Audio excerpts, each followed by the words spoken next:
Okay, start. Yun, wala siya. Oop.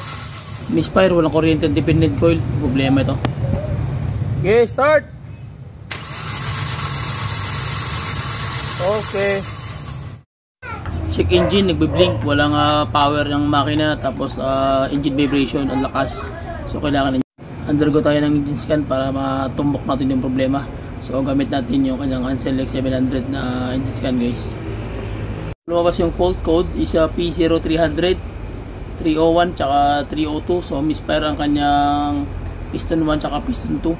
So gawin natin dito is pinaka basic talaga na gagawin yung spark plug, and then check natin yung independent coil, yung spark ng kanyang kuryente.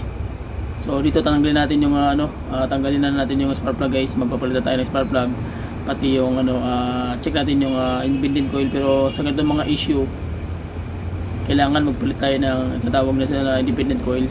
Okay, kasi nga medyo luma na rin dito. So undergo ng PMS para may isa lang yung problema. So palitan na natin para sureball. And then gamitin natin, guys. Tapos check natin kung ano yung kalalabasan ng kuryente, kung malakas ba o hindi, after natin makabit yung kanyang independent coil. Ganun pa rin, wala pa rin spark yung kanyang independent coil kahit bago na.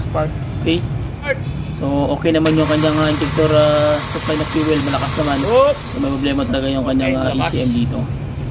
So tanggal kami ng ECM dahil mali yung nabili na ECM. Check natin. So yung nabili nila is universal, so kailangan original talaga, na galing talaga mismo sa kasa. So ito na ipapalit natin, guys. Genuine na ito, medyo may kamahalan nga lang. So kapit natin, try natin sa engine scan kung lalabas ba yung code ng engine. So ngayon wala nang ma-clear na. So check natin, pandarin natin.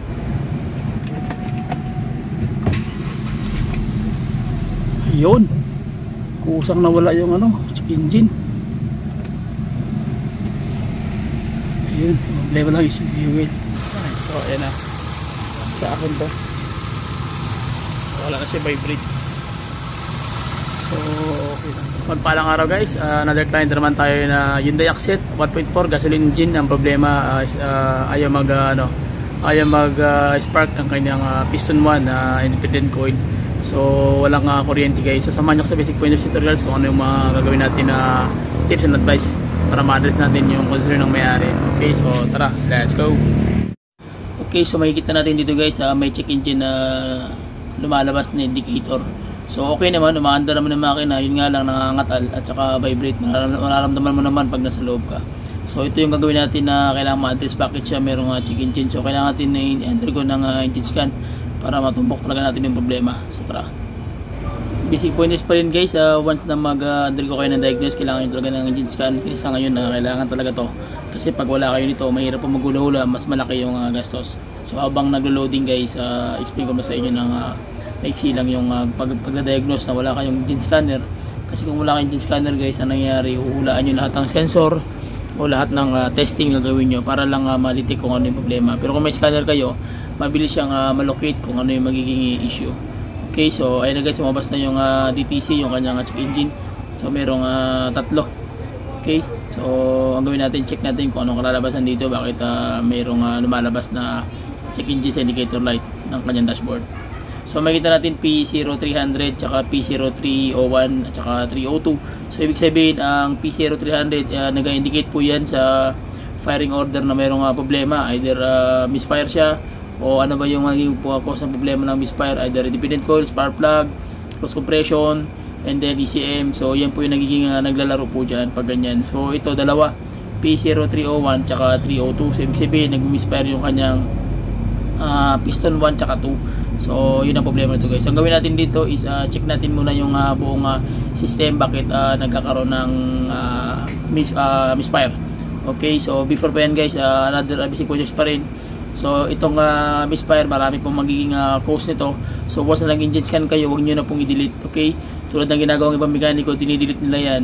So pag na-delete mo na yan, mahirapan yung another mechanic mag-identify kasi nga minsan hindi na siya nare-reading. Okay, so gawin natin, guys, actual test natin para makita natin kung ano yung problema ng misfire. Basic pointers pa rin, guys. Magtatanggal pala kayo ng spark plug, make it sure na 4 po talaga yung papalitan. Kasi meron ako mga customer na encounter na kung ano na yung sira na spark plug o ano na yung naka-indicate sa scanner, yun lang po ipapalitan. So nag-advise tayo guys na kung maaari magpapalit tayo lahat na, kasi kung ano po yung itsura ng isa, kung based na yung isa, almost lahat na po yan pare-pare po yung itsura niyan. Kung makikita nyo, halos lahat iisa lang yung kulay ng kalawang na bawat dulo.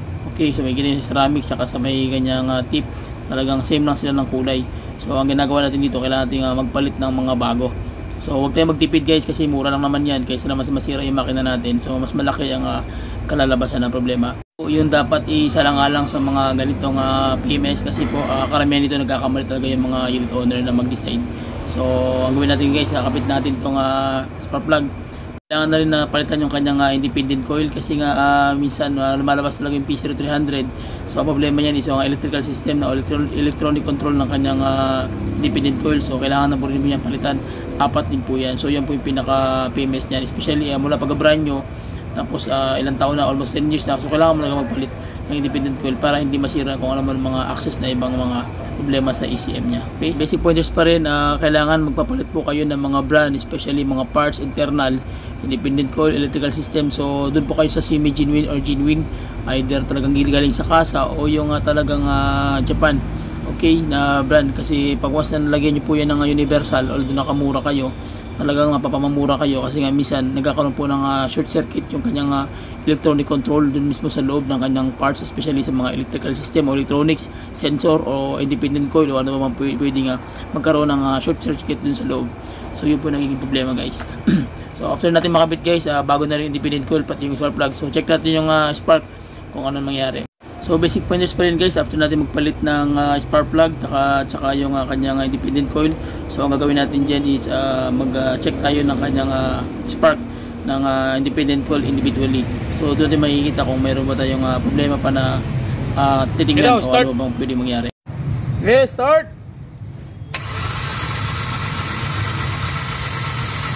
Yun, wala siya. Oops! Okay, start! Okay. Okay, start!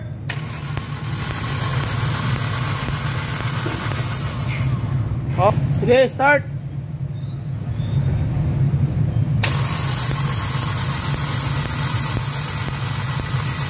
Oops! Okay, start!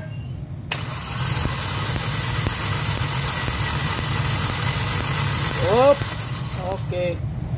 So, mahina yung spark. After natin matest na walang spark ang kanyang independent coil number 1, so ibig sabihin may problema talaga yung electrical. So ang gawin naman natin, check natin is yung kanyang injector. So check natin kung mayroon bang malakas na fuel pressure. Sige, start!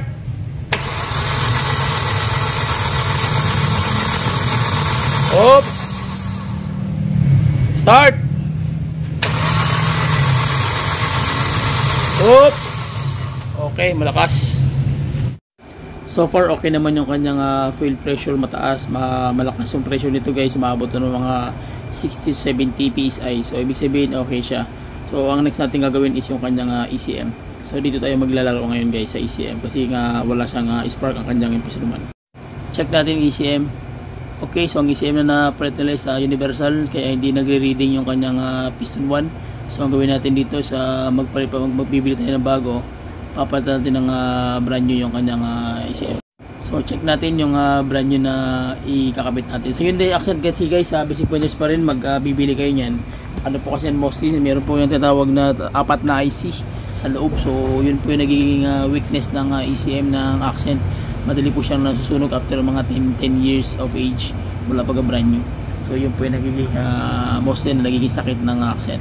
So kapitan natin guys, check natin kung okay na ba yung tira natin. So tara, kapitan natin, then check natin ang engine scan kung lalabas ba yung code. Undergo na ulit natin ang engine scan para makita natin kung okay na ba yung tira natin. So makikita nyo dyan, wala na siyang okay na yung kanyang TTC, so 0 na. So gawin natin, check natin actual. Tara.